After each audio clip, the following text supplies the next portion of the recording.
Welcome students in this video hall effect part one. Solid state physics में hall effect एक interesting phenomena है। Hall प्रभाव क्या है? जब कोई चालक या अर्धचालक पदार्थ को जिसमें धारा प्रवाहित हो रही है किसी मैग्नेटिक फील्ड में रखा जाता है इस तरह से कि मैग्नेटिक फील्ड धारा की दिशा के लंबवत हो, तो उस चालक या अर्धचालक के विपरीत सिरों पर एक वोल्टेज उत्पन्न हो जाता है जिसको हॉल वोल्टेज कहते हैं और इस फिनोमिना को हॉल प्रभाव कहते हैं। हम चित्र से इसे समझते हैं। Hall effect.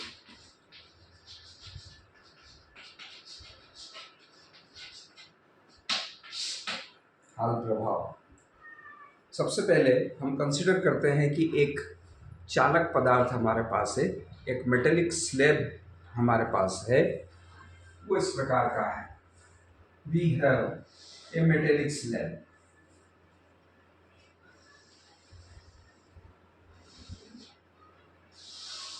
This is metallic.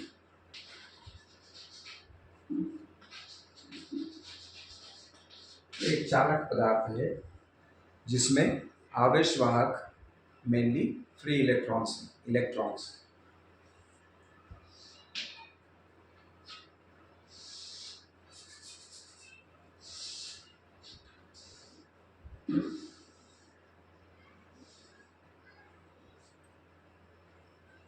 This is X direction. ये एक्स डायरेक्शन है, ये वाई डायरेक्शन है, ये जेड डायरेक्शन है। This is X direction, this is Y direction and this is Z direction. तो we are considering the right handed coordinate system. मान लें कि इसकी लंबाई L है।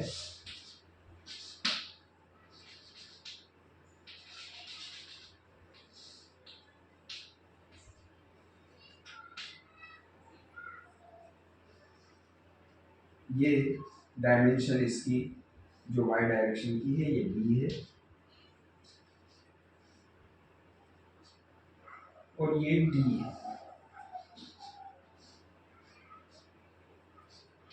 है।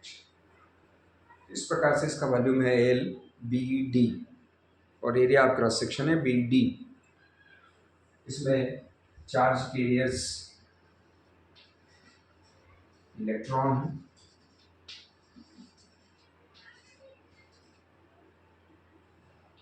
यहाँ एक पोटेंशियल हमने लगाया है।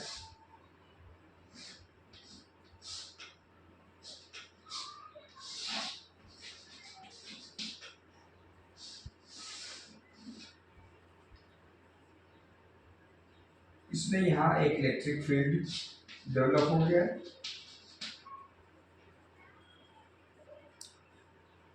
Current, conventional current will flow in this direction.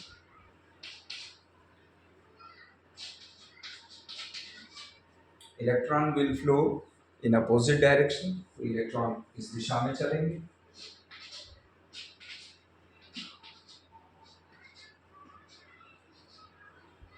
एक मैग्नेटिक फील्ड लगाते हैं, uniform magnetic field in z direction. So magnetic field is applied in this direction.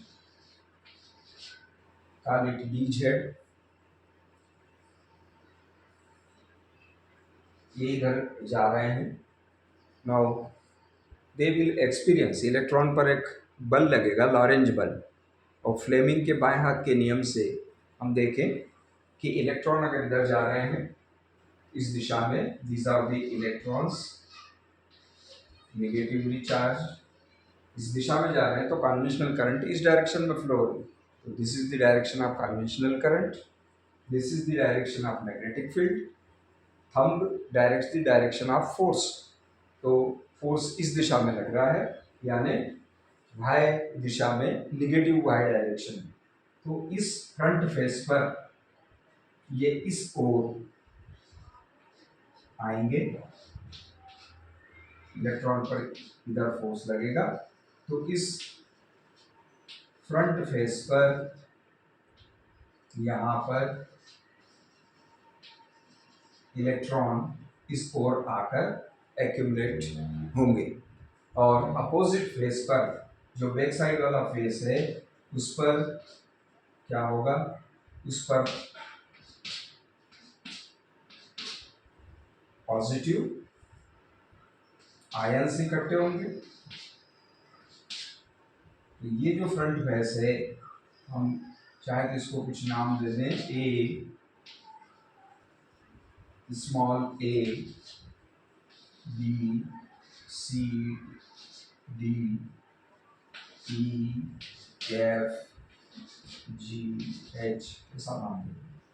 तो जो फ्रंट फेस है ए बी सी डी, उस पर इलेक्ट्रॉन इकट्ठे होंगे और पीछे वाले फेस पर आयन इकट्ठे होंगे। धीरे धीरे ये स्थिति बढ़ती जाएगी और थोड़ी देर बाद ये स्थिति आएगी कि अब और ज़्यादा इलेक्ट्रॉन फ्रंट फेस पर इकट्ठे नहीं हो पाएंगे, क्योंकि जो पहले से इलेक्ट्रॉन आ गए हैं उनका रिपल्सिव फोर्स उनको अब नहीं आने देगा। So a potential difference is set between front and rear face. इनके बीच में वो जो पोटेंशियल डिफरेंस है उसको हम हाल वोल्टेज बोलते हैं। ये हाल वोल्टेज फ्रंट फेस और रियर फेस पर ये आ जाएगा, और ये हाल वोल्टेज के कारण अब और ज़्यादा इलेक्ट्रॉन इस फेस पर नहीं आएंगे, या पहले से जो इलेक्ट्रॉन है वो इन इलेक्ट्रॉन को आने से रोकेंगे। तो यह एक्यूमुलेशन अब रुक जाएगा। तो इस स्थिति में लॉरेंज फोर्स और ये जो हॉल फील्ड जनरेट हुआ है इसके कारण इलेक्ट्रॉन पर फोर्स दोनों बराबर होंगे। लॉरेंज फोर्स कितना होगा, F L is equal to Q into V cross B, and Q is minus E, V electron minus I V X, इस डायरेक्शन में जा रहे हैं, minus I V X cross B Z के B Z, so it is minus e vx bz into minus I cross k, minus e vx bz, we know I cross k is equal to minus j, but it is minus, so it is plus j. So we get minus j e vx bj as Lorentz force. Lorentz force इतना इस पर लगेगा, ठीक है। Now this force is equal to the force due to Hall field. ये जो hall voltage यहाँ पर हुआ है, तो यहाँ फील्ड कितना होगा, वी एच बाई बी, तो हम लिखेंगे E H which is equal to V H by B. इसके कारण फोर्स जो लगेगा वो होगा ई एच, ये इसके बराबर होगा E V X B Z के बराबर। ई से ई कैंसिल हो जाएगा। Now we know one relation, इसको इक्वेशन नंबर 1 नाम दे दें, call equation number 2, this is equation number 3। Now we say that current density J is equal to current density J, current density will be in x direction, equal to N E V. We know this relation, J is equal to N E V. So in the value of Vx may be written as Jx upon Ne.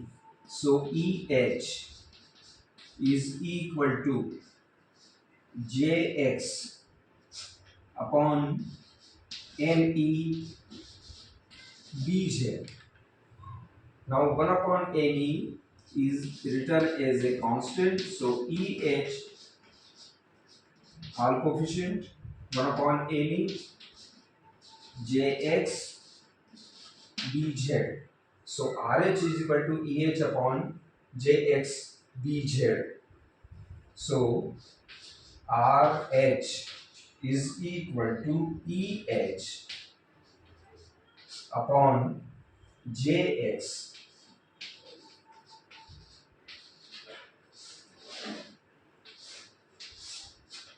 This is Hall coefficient which is written for 1 by Ne. So RH Ne के लिए लिखा है और इसे हम Hall coefficient कहते हैं. This is the calculation for the value of Hall coefficient. अगले वीडियो में हम देखेंगे कि एक्सपेरिमेंटल डिटर्मिनेशन कैसे होता है और कंडक्टर के स्थान पर यदि सेमीकंडक्टर हो तो क्या होता है. ओके.